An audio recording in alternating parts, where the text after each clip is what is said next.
What's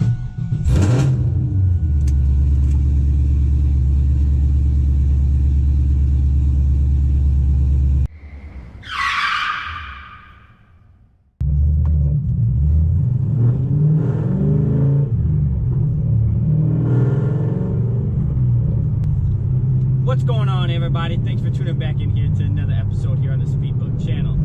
I wanted to make this video because I haven't made a video with the Trans Am here in a while, and I know there's some followers on here that really do love this car. Of course, I love this car, and I actually, believe it or not, I think I like this car almost better than Snow White, because the Trans Am is just my favorite car in general. But I wanted to talk about daily driving a car like this, and in its current condition. Not once that I've completely gotten my hands against it. I've only really done exhaust and a couple other small things here under the engine as far as tune-up work, but I really haven't dived deep into the engine yet, meaning like heads, cams, and you know, enlarging the cylinders and such like that, but I will soon. But it's a 20-year-old car, and this car obviously has some upgrades to it that obviously makes it a lot more enjoyable and a lot more streetable and drivable up to today's and standard conditions from when this car came out. Now, even though this is a 2002, it was the last of the bird, but you got to remember, this chassis came out in 1993. And man, does that sound just never get old. Man, it's just never annoying. I can listen to it all day. But anyway, so driving a car this old, now there's obviously a significant advancement in technology between when this car was created and produced versus even what like a new Toyota Camry is, you know, today. And it just the technology advancements and stuff like that, and it's night and day difference. So what we all know T-tops and the F-bodies are definitely used to is a lot of flex and a lot of chassis flex.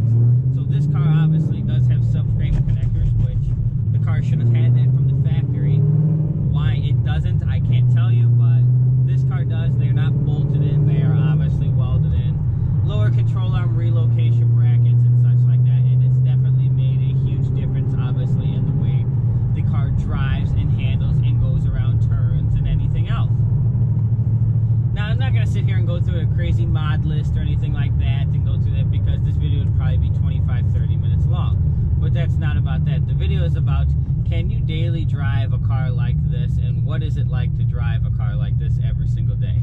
And I think you absolutely can. However, even when it's in stock form and it doesn't have all of the mods that mine does. But having all of the mods that mine does with like Bluetooth and backup cameras and such like that, it does make the car a lot more enjoyable to drive every day, and it makes you feel like almost like you're a little bit more part of the car world and the car community, because now you have some of these also safety features that these newer cars have that this car didn't have when this car was around.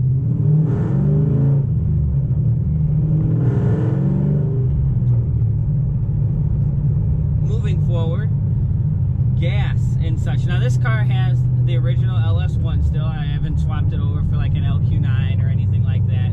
It's the LS1. Still 5.7 liters in stock displacement for now.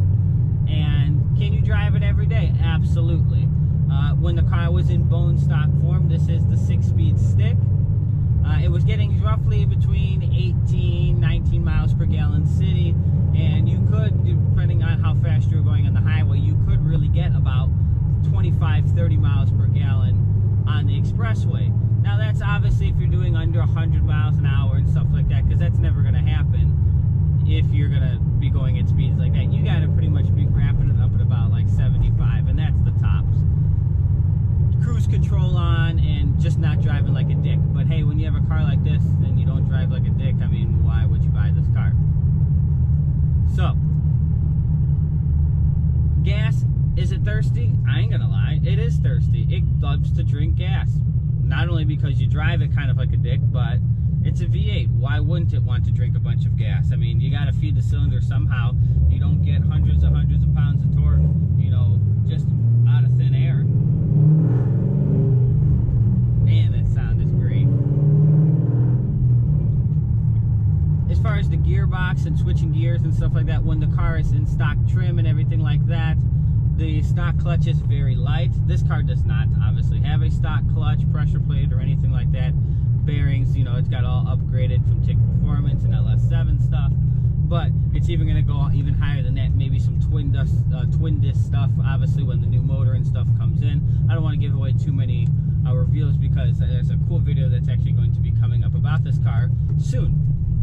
But as far as the drivability and such, it's perfectly fine. My car is actually lowered almost 3 inches, and now it does have long tubes, and the long tubes, and not with this car, but traditionally on almost all cars, except some of the newer cars like Vets and Camaros and such like that, where the exhaust is kind of tucked up underneath the chassis and stuff like that. You got to remember, 20-some years ago, that technology really wasn't around, so the exhaust was kind of still just underlying and just laying, you know, right below the floorboard. So if you got under a big speed bump and such with this car, because this car is low from the factory to begin with, it will scrape. But even though the Corvette has long tubes and such like that, it doesn't scrape, because just the chassis and the architecture is completely different in the cars from when they were designed.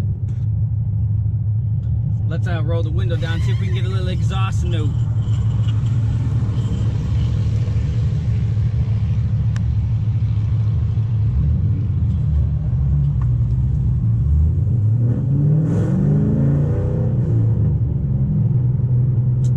American muscle, baby.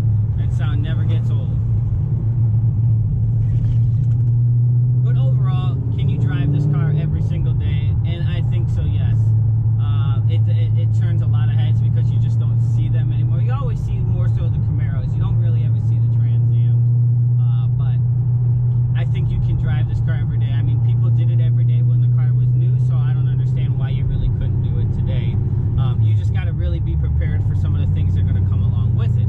And just remember, the car is 20 years old, so you're going to kind of sometimes have 20-year-old problems. But again, if you take care of your stuff, you should be okay. But prepare to wrench on it just a little bit when something goes wrong, because obviously the warranty is expired. They're probably expired, you know, 17, 18 years ago. And just prepare that it's going to drink some gas and stuff like that. But everything else, as far as that, for what the car provides, it's like all raw, you know. There was like no traction control and stuff like that. I mean, the car has airbags, but like there was no like traction control and stuff like that. That stuff was like really just starting to come out and be standardized here on cars. So it's like driving kind of like an old Viper, where it's just like raw car, and you can't really get that in a lot of cars now today. And I'm not saying that it's a bad thing, but I'm not saying that it's definitely, I wouldn't say a good thing, because the newer cars are obviously much safer, and they have a lot more safety aids and stuff like that to make you be alert, you know, with blind spot monitoring and lane departure and collision crash avoidance and stuff like that. And all those things are nice, and I love them, you know, the parking sensors and stuff, like even on my Corvette. But sometimes it's just nice to be in an old, raw muscle car.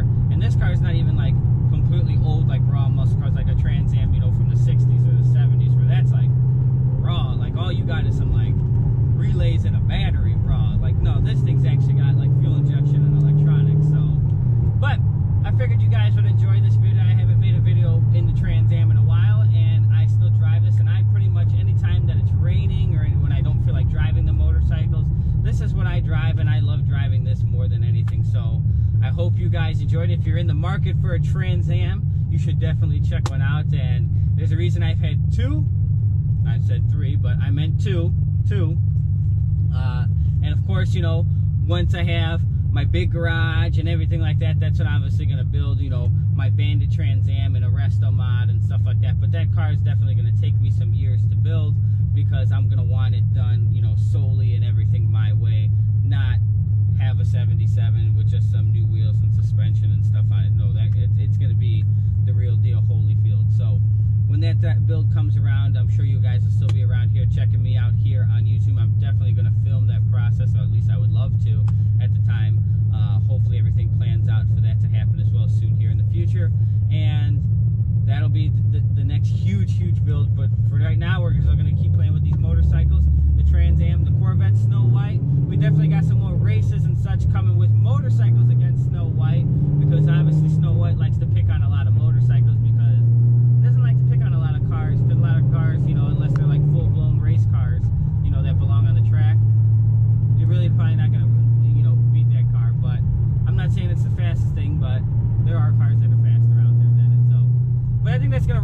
here for today's video here in the Trans Am. You know, I love this car, and I hope you guys enjoyed this video.